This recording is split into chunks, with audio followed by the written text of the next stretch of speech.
Alô você, professor Luciano de novo aqui com a série sobre Direito Administrativo. Prazer mais uma vez poder estar falando com você, esteja lá você onde estiver.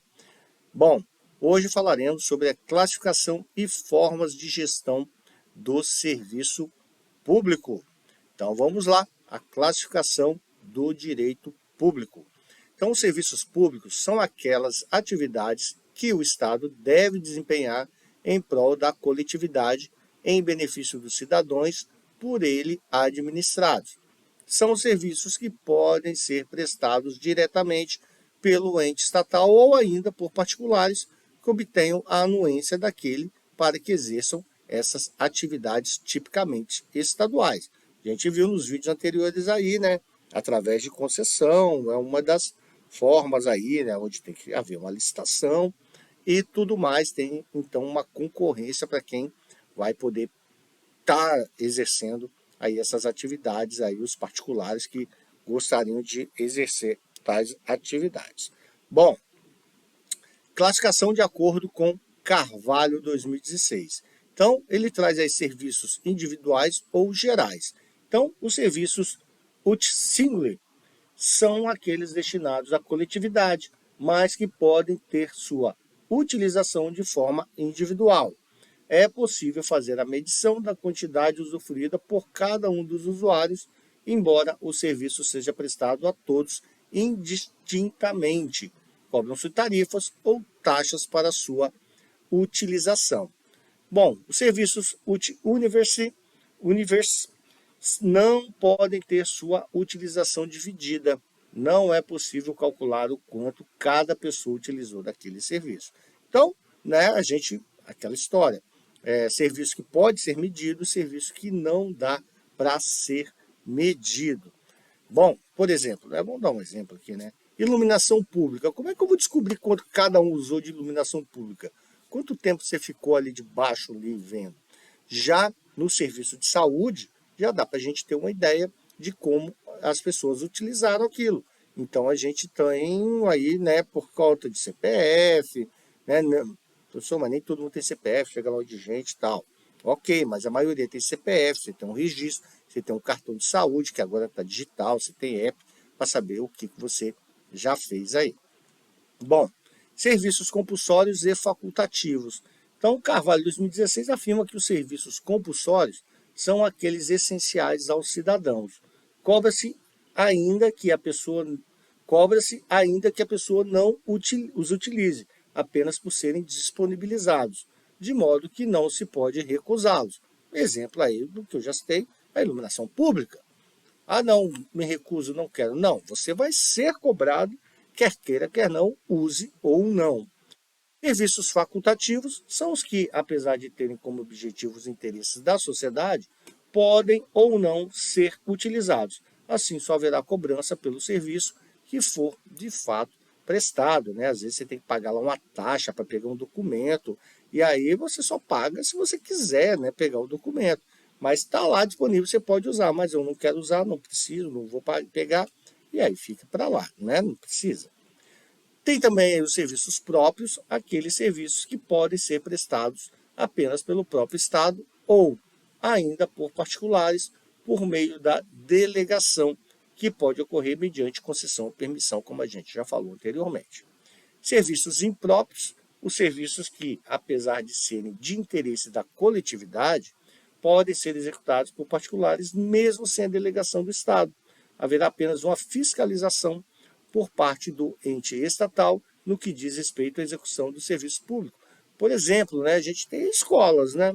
A gente tem escola pública, mas temos escolas particulares também. Então, apesar de serem de interesse da coletividade, pode ser executado por particulares, mesmo sem a delegação do Estado. O Estado não está delegando que você abra uma escola. Não, você pode abrir uma escola lá particular e aí cobrar mensalidade da galera, mas você vai ficar sob a fiscalização do MEC, por exemplo. Bom, tem os serviços administrativos, industrial e comercial e social. Os serviços administrativos referem-se às atividades internas do Estado, como, por exemplo, os serviços de imprensa. Os serviços comerciais ou industriais envolvem a exploração de algum tipo de atividade econômica, seja no comércio ou seja na indústria. Já os serviços sociais são destinados à satisfação de interesses coletivos feitos em prol da sociedade, em geral na área de saúde, educação, entre qualquer outra ação que venha a beneficiar o cidadão coletivamente. Bom, vamos falar então um pouquinho mais sobre serviços públicos delegáveis e indelegáveis.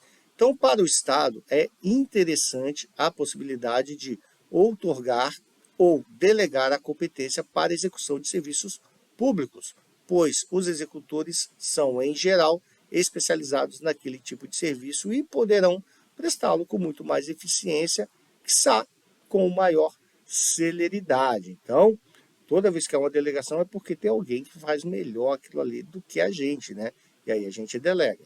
Então, ó, quanto à possibilidade ou não de delegação, a classificação é dividida em 4 espécies, segundo Carvalho, 2016. E aí Carvalho traz, então, serviços públicos exclusivos não delegáveis. Não se admite a transferência a particulares devendo ser prestada exclusivamente pelo Estado. Por exemplo, segurança pública. Não tem como delegar. Olha, vai ter uma empresa de polícia ali, aí, né, você contrata quem você quiser e vai cuidar do cidadão. É indelegável. Serviços públicos exclusivos delegáveis devem ser necessariamente prestados pelo Estado, mas ele pode fazê-lo diretamente ou mediante a delegação, aí, concessão de rodovia, por exemplo, né, o ir e vir. Serviços públicos de delegação obrigatória, constante no artigo 223 da Constituição Federal de 1988. São os serviços de radiodifusão sonora e radiodifusão de sons e imagens, rádio e televisão. O Estado é obrigado a delegar tais serviços, né? Então, você não pode ter aí, o Estado delega para não ter ali uma empresa estatal de rádio e televisão, né? Até mesmo que antigamente aí, né, tinha lá o Hora do Brasil, mas passava em todas as rádios que não eram do Estado, tá? Serviços públicos não exclusivos de Estado. Apesar de serem serviços de interesse público, tanto o Estado quanto o particular podem prestá-los. O particular, nesse caso, não depende de delegação por parte do ente estatal. Escola é um exemplo, como a gente já falou. Bom, já a questão da concessão e permissão muda-se aí um pouco. Então, de acordo com o disposto no artigo 175 da Constituição Federal, artigo 175 incumbe ao poder público, na forma da lei, diretamente ou sob regime de concessão ou permissão, sempre através de licitação, a prestação de serviços públicos. Então, parágrafo único, a lei disporá sobre 1. O regime das empresas concessionárias ou permissionárias de serviço público, o caráter especial de seu contrato e de sua prorrogação, bem como as condições de caducidade, fiscalização e rescisão da concessão ou permissão. 2. Os direitos do usuário, como a gente já falou em vídeos anteriores. Outro, a política tarifária também. E, quarto, aí, a obrigação de manter o serviço adequado. E aí, Carvalho, em 2016, classifica tais formas como concessão simples ou concessão precedida de obra.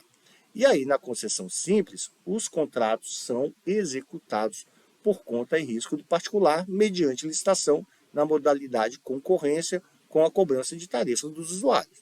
Já na concessão precedida de obra, o ente público determina que o particular execute determinada obra de interesse público e que seja ao mesmo tempo indispensável para a prestação de serviço público delegado.